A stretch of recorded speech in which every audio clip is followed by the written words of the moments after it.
Bienvenidos una vez más al Exponential MBA de SpaceTechis, un MBA completo a través de 100 consejos para emprendedores.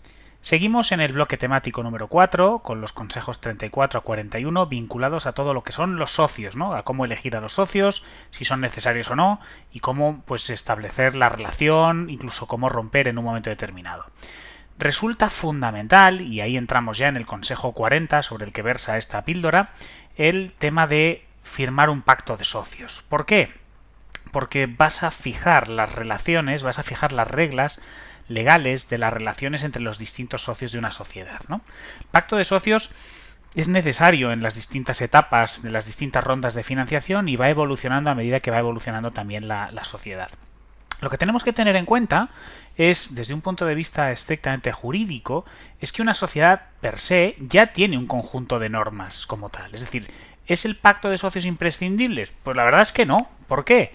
Porque primero ya consta con lo que es la normativa de la ley de sociedades de capital, ¿no? Cuando estamos hablando de sociedades anónimas y sociedades de responsabilidad limitada. Pero es que además, cuando estamos constituyendo una sociedad, en ese contrato de sociedad, ese contrato que además sirve para que aparezca en el mercado una nueva persona jurídica, que es la sociedad anónima, la sociedad limitada que estamos constituyendo, ahí se establecen un conjunto de reglas que son los estatutos sociales. Y es que, como sabemos, los estatutos sociales, tanto en la sociedad anónima como en la sociedad de responsabilidad limitada, determinan las normas de organización y de funcionamiento por los que ha de regirse la sociedad, recogiendo el ordenamiento corporativo del que se dota la organización social al objeto de perfilar sus reglas de funcionamiento, precisando las normas de actuación de los diversos órganos sociales, ya sea el órgano de administración o la Junta, y concretando la posición jurídica de los socios. Es muy importante además tener en cuenta que esos estatutos, incluso en la escritura de constitución, eso luego se incorpora al registro mercantil, ¿no? Se inscribe en el registro mercantil. Y con esa inscripción los estatutos tienen una naturaleza externa y pública, ¿no? Se incorporan a la escritura pública, se inscriben en el registro mercantil y el registro mercantil puede dar información a los terceros de esos pactos que han decidido darse los socios a través de los estatutos sociales, ¿no? Y es que en ese conjunto de normas que son los estatutos, bueno, pues se le puede dar un amplio espectro, ¿no? Es verdad que hay mucha gente que directamente opta por el régimen simplemente que establece la ley de sociedades de capital, pero yo puedo modificar los estatutos. En este sentido, las sociedades de responsabilidad limitadas son muchísimo más flexibles, ¿no? Cuando analizamos el ordenamiento jurídico en las sociedades anónimas, la ley de sociedades de capital es como mucho más imperativa y no deja tanto margen de actuación, sino que dice, pues esto se hace así, mientras que en las de sociedades de responsabilidad limitadas son muchos los artículos que dicen esto se hace así, salvo que en estatutos se disponga otra cosa, ¿no? Y es que en definitiva, en los estatutos yo tengo la capacidad de modificar los estatutos. Yo puedo incluir en los estatutos, si analizamos el contenido, hay un contenido obligatorio que establece los artículos 23 y siguientes de la ley de sociedades de capital, pero hay un momento en que me dice, y puedo incluir sobre la base de la autonomía de la voluntad, esa que ya se recogía en el 1255 del Código Civil, puedo recoger cuantos pactos estime oportunos, siempre y cuando no sean contrarios a la ley, a la moral o al orden público, ¿no? Es decir, que dentro de la propia sociedad los propios estatutos ya dan un juego para establecer una serie de reglas a los socios para trabajar en el día a día. Y en efecto yo puedo reforzar mayorías o quórums en las sociedades, o puedo puedo fijar limitaciones a la transmisibilidad de las acciones o de las participaciones, por supuesto salvando las características específicas de cada sociedad, ¿no? Y en ese sentido, en los estatutos es útil siempre configurar las relaciones de los socios entre sí y de los socios y la sociedad, porque los socios también tienen relación, y luego siendo, por supuesto, importante pues tratarlo todo lo que se pueda en los estatutos. Ahora bien, ¿qué es lo que ocurre? Que existen lo que se conocen también los pactos de socios, ¿no?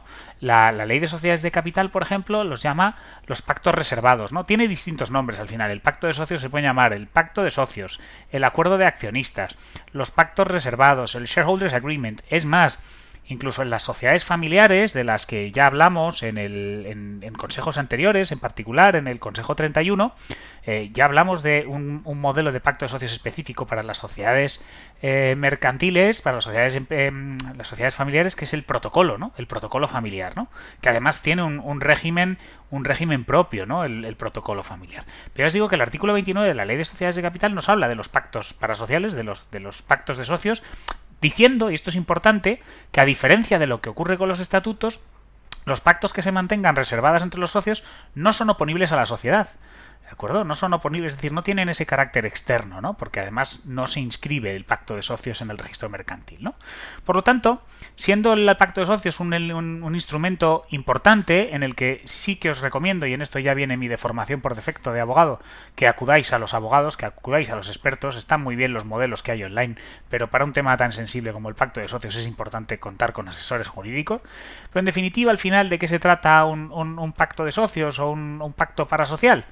Bueno, pues es un acuerdo entre algunos o todos los socios de una sociedad al margen del contrato social y de los estatutos, cuyo fin puede ser completar, concretar o modificar en sus relaciones internas las reglas legales y estatutarias que rigen la sociedad a la que el pacto en cuestión se refieren, ¿no? Por lo tanto, es parasocial al margen de la sociedad y de naturaleza extraestatutaria e interna, ¿de acuerdo? ¿Qué tipos de pactos nos podemos encontrar en un pacto de socios? Bueno, pues generalmente encontramos tres grandes grupos de cláusulas o acuerdos, ¿no? Encontramos los pactos de organización, donde nos estamos refiriendo a lo que es la organización de la compañía, ¿de acuerdo? Y incluso esos pactos en ocasiones no cuadran con lo que hemos fijado en los estatutos como tal, ¿no? Y se pueden establecer quórums y mayorías reforzadas.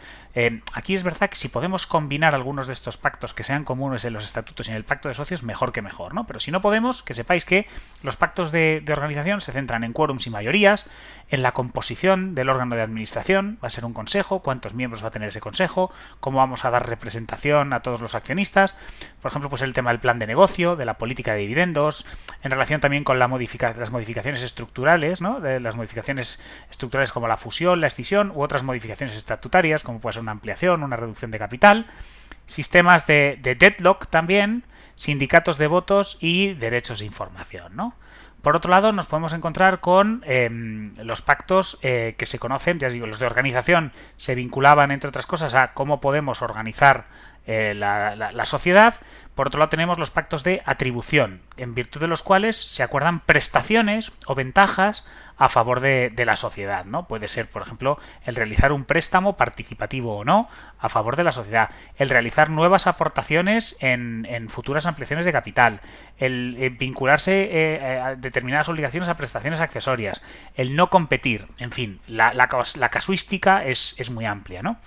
Y en tercer lugar tenemos un tercer grupo de pactos que son los pactos de relación, ¿no? Que son aquellos pactos que vinculan exclusivamente a los firmantes del mismo, pues por ejemplo, a efectos del régimen de distribución también de dividendos diferente a la legal, al régimen de transmisibilidad de las acciones o participaciones, a los sistemas de lock-up, a la liquidación preferente o los derechos que ya comentamos en su momento de tag-along y drag-along, es decir, el drag-along de derecho de arrastre del mayoritario al minoritario, el tag-along derecho de acompañamiento del minoritario al mayoritario, son las dos caras de una misma moneda, o pues también en los pactos vinculados a relación, ¿qué ocurre si un socio sale, ¿no? Pues cómo se valora su salida, pues dependerá si es un good liver, si procede una salida de buena fe y bajo determinadas condiciones, o si es un bad liver y está saliendo pues de una manera conflictiva, ¿no? Entonces la valoración no será la misma. Tenéis que tener en cuenta también que además de los estatutos y el pacto de socios, puede haber un tercer instrumento contractual que también se vincule con cláusulas muy parecidas a las que estamos comentando. Me estoy refiriendo a aquellos socios que puedan tener un contrato de alta dirección, ¿no? Y un contrato de alta dirección en el que algunas de estas cláusulas también se les deben incluir, ¿no? Entonces, estos son instrumentos que pueden ser interesantes y recordad que el pacto de socios es un elemento importante y en este sentido Iñaki Arrola, un conocido que además de haber sido uno de los fundadores de Coches, es también el que ha llevado el fondo Vitamina K y ahora el K-Fund, ¿no? Bueno, pues él lo que dice es que el pacto de socios es fundamental. Él dice que probablemente dé igual quién es la persona si tenéis un pacto de socios bueno. Eso sí, si puedes elegir, tienes que buscar gente distinta a ti que te complemente. Es decir, lo que te dice es, oye, no importa tanto la elección, ¿os acordáis cuando hablábamos de elegir bien a los socios? Lo importante es que haya un buen pacto de socios que marque bien los hitos, ¿no? Es una postura interesante, ¿no? Ahora, te dice, si puedes, oye, elige gente que sea buena, que sea distinta a ti y que te complemente. Bueno, pues con esto hemos analizado de manera muy somera lo que puede ser un pacto de socios. Pero ya os digo, importante tener un pacto de socios en las distintas rondas de financiación, ¿no? Que os va a permitir, pues, en su caso también resolver, pues, conflictos, ¿no? Con algunas de las cláusulas de desbloqueo que hemos comentado en otros consejos. Y nada, mi recomendación es que firméis un pacto de socios, si puede ser desde el principio. Así que bueno, nos vemos en próximos consejos. Espero que este os resulte de utilidad. Nos vemos pronto. Nos vemos en la red.